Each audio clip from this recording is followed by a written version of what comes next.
Ava didn't believe in ghosts or hauntings. It wasn't that she was foolish or daring. She simply had a thirst for experiences that most of her friends found reckless. To her, haunted houses and ghost stories were all folklore, ideas passed down to keep kids out of abandoned places and thrill seekers at bay. But there was one place in her town that seemed to haunt even the bravest hearts. On the outskirts of town stood the old mansion known as the Mirror House. No one knew when it was built or who had last lived there. It seemed to have always existed, old and silent, its windows dark and uninviting. Every few years, someone would try to enter, usually on a dare. But as the stories went, no one who stayed the night returned unchanged. The unlucky ones who did leave the house after a night there rarely spoke about what they'd seen. Most seemed haunted by something they couldn't describe, and over time, some slipped into quiet madness. For Ava, it was the perfect adventure. She had spent weeks convincing her friends to join her in exploring the Mirror House, but in the end, no one agreed. They waited outside, silent and nervous, as she strode up to the front gate alone. The path to the mansion was overgrown with thick ivy, and the windows loomed above, black and empty. A chill ran down her spine as she stared at the mansion, but she shrugged it off, chalking it up to the eerie quiet of the place. Inside, the house was enormous, a labyrinth of dark corridors and grand rooms filled with shadows. Her footsteps echoed in the silence as she moved through rooms covered in dust and cobwebs, each one draped in thick curtains that seemed to absorb the light from her flashlight. And then she saw them, the mirrors.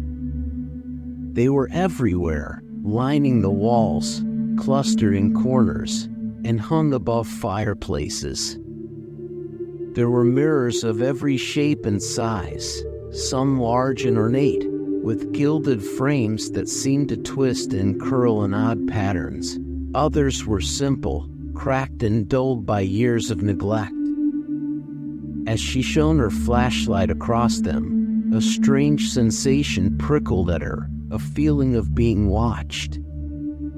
She caught her own reflection in one of the larger mirrors in the hall, her face dimly visible in the dusty glass. But there was something odd about it. She couldn't place what, but something about the reflection felt wrong. Her eyes seemed darker, almost hollow, and her expression was different. She laughed it off, deciding it was just the dim light and her own nerves playing tricks on her. As she moved from room to room, the mirrors only grew stranger. Some appeared warped, their surfaces curved in odd ways that made her reflection seem twisted and unnatural. Others had stains or fingerprints on the inside of the glass, as though someone had been pressing against them from within. The longer she stayed, the more uncomfortable she felt.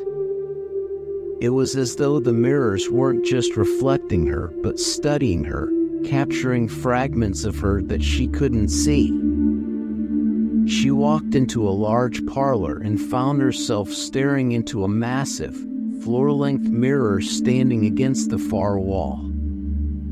The mirror was covered in dust, and as she wiped it away, she saw herself again, her reflection clear but strange. She could have sworn that her reflection was watching her with an intensity that didn't match her own expression. She laughed nervously, waving her hand to test the reflection's movements. It moved in sync with her, but there was something odd about the way it looked back at her. Its eyes seemed to flicker with an emotion she couldn't place, a strange sadness mixed with something darker.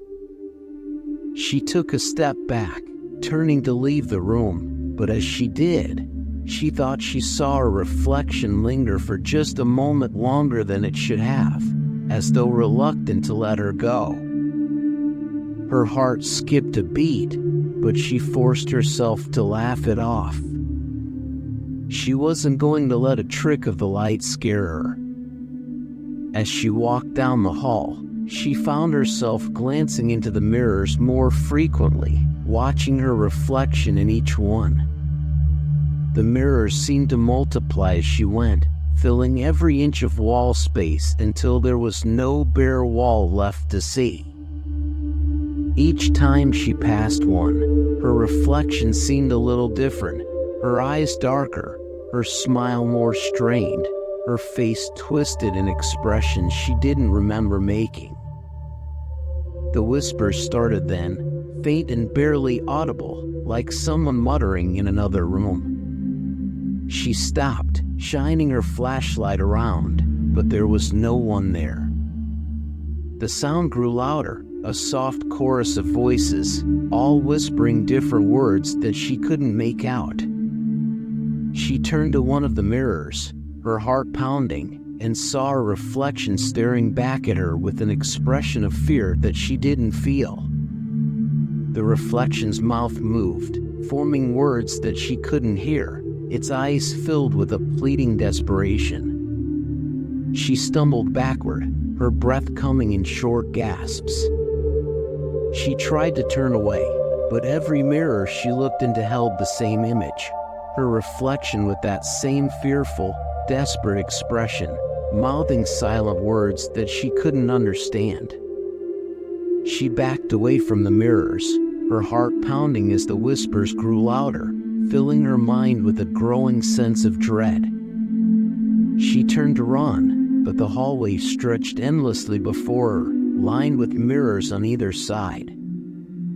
Her reflection watched her from every angle, each one wearing a different expression: fear, anger, sadness, and something else, something dark and twisted that made her skin crawl.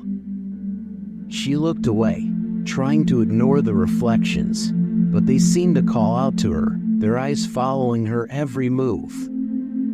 The house felt alive, its walls closing in around her, the air thick with a cold, damp smell that clung to her skin. The whispers grew louder, more insistent, and she could hear words now, fragments of sentences that made no sense. "Don't leave, please. Help us. Trapped forever." She tried to block out the voices, but they grew louder, filling her mind with a terrible, unshakable fear. She stumbled into another room, hoping to find an exit, but found herself surrounded by mirrors once again. This time, her reflection didn't match her movements. In each mirror, she saw herself standing still, her face twisted in expressions of fear and horror. Her reflection's mouth opened, but no sound came out, only a silent scream that seemed to echo in her mind. Panicking, she turned to leave, but her reflection in one of the mirrors moved, stepping forward as though trying to reach her. She froze, watching in horror as her reflection pressed its hand against the glass, its eyes filled with desperation. "Help us," it mouthed, its voice a faint whisper in her mind. She stumbled backward, her heart racing, but the reflections continued to reach out to her, their faces twisted in fear and despair. She felt herself drawn toward them, a strange pull that she couldn't resist. She reached out, her hand trembling, and touched the glass. It was cold, colder than ice, and she felt a strange tingling sensation as though something were reaching back, pulling her in. The last thing she saw was her own face staring back at her from the other side of the glass, her eyes wide with horror, her mouth open in a silent scream. She tried to pull away, but the glass held her fast, drawing her deeper into the mirror until she was lost in darkness. Outside, her friends waited, their laughter fading as they realized something was wrong. They called her name, but there was no answer, only the faint echo of whispers from the house.